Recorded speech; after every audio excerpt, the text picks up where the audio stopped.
All right, let's get right into it. For a while now, we've all been blown away by AI that can talk, write poetry, make stunning images, but that's all been about responding.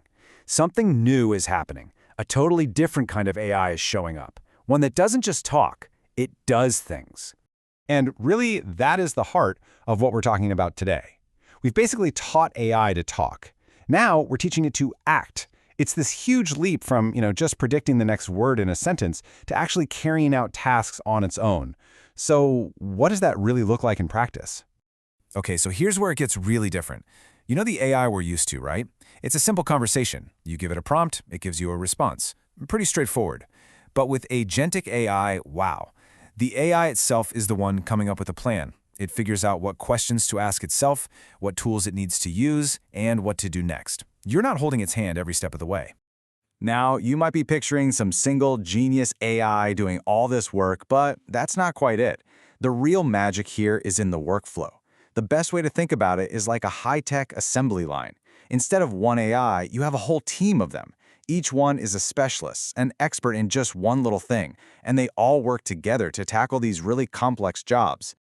Let's make this real with an example, because it's pretty wild. Say you wanted to automatically create a podcast every day on the latest tech news. Well, an agentic workflow could literally do the whole shebang. You'd have one agent whose only job is to scan the web for news. Another agent filters those articles to find the most important ones. Then another one scrapes all the text. You could even have a few different writer agents draft scripts. And then a reasoning agent would pick the best parts and put together the final version. And get this, the final agent in the chain could publish the script and audio files straight to GitHub. All of it completely on its own, from just a topic to a finished product. Okay, so making a podcast automatically? That's seriously cool. But let's raise the stakes a lot. What happens when you take the same idea, the same agentic workflow, and you apply it to one of the most difficult, most important industries in the entire world? I'm talking about designing the actual computer chips that run, well, everything. See, here's the thing. The people who design computer chips are facing a huge problem. We keep making transistors smaller and packing more and more power onto these chips, and they're becoming so incredibly complex that human engineers are literally struggling to design them fast enough. It's called the design productivity gap, and it's a major roadblock for technology moving forward. This is exactly the kind of super complex problem that Agentic AI seems custom-built to solve. And this timeline really puts it all into perspective. I mean, think about it. We started by drawing these circuits by hand in the 70s. Then we got algorithms to help in the 80s. More recently, we've had AI co-pilots, kind of like assistants looking over your shoulder. But level 3, today, that's a whole new ballgame. The AI isn't just assisting anymore, it's orchestrating. It's running the show. And the ultimate goal, level 4, is pure autonomy, going from a simple idea straight to a fully designed chip without a human touching the controls. So yeah, an AI that produces podcasts and designs the chips they're played on. It's an absolutely incredible future we're looking at. But with this much power, you have to start thinking about the risks, right? And that leads to the really big question. If we're building these incredibly powerful autonomous systems, what could possibly go wrong? And more importantly, how do we stop it from going wrong? This is where we get into the nuts and bolts, because making sure these agents don't go rogue isn't just about writing a really good prompt that says, "Be nice." No way. Building agents that you actually trust in the real world, well, that takes some serious engineering discipline. You need rules, you need a playbook to make sure these things are predictable and, safe. And the first rule might actually surprise you. It's not about making them more complex. It's about fighting complexity at every turn. A really important paper on this basically says it flat out. Complexity is the #1 threat to making these agentic workflows reliable. The more complicated you make it, the more ways it can break in ways you'd never expect. So the old engineering mantra is truer than ever. Keep it simple. So what does keeping it simple actually mean when you're building these things? Well, for starters, it means each little AI agent has one job and one job only. Do one thing and do it well. It also means you keep your instructions, your prompts, separate from your actual code, so it's super easy to tweak things. And finally, if a task is simple and straightforward, you let regular old code handle it. You don't ask a giant creative language model to, add 2 + 2. And here's why all this discipline matters so much. Just look at chip design again. Over 60%, more than half, of the time and money is spent just on verification, just making absolutely sure there are zero mistakes. It's a field with zero tolerance for error. You just can't afford to have an AI hallucinate a tiny mistake into a chip that costs billions to manufacture. The stakes are way, way too high for that. Which brings us to a really central debate here. Let's say we get the engineering perfect. Is the end goal still to just remove the human from the equation completely? Or is there something fundamental that a person does that an AI just can't?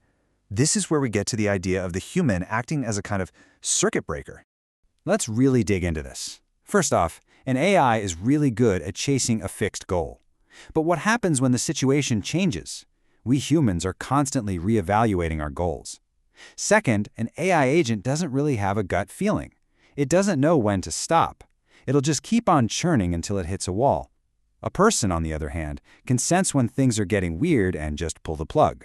And maybe most importantly, an AI doesn't face consequences. It can't feel loss. It doesn't take on any real risk.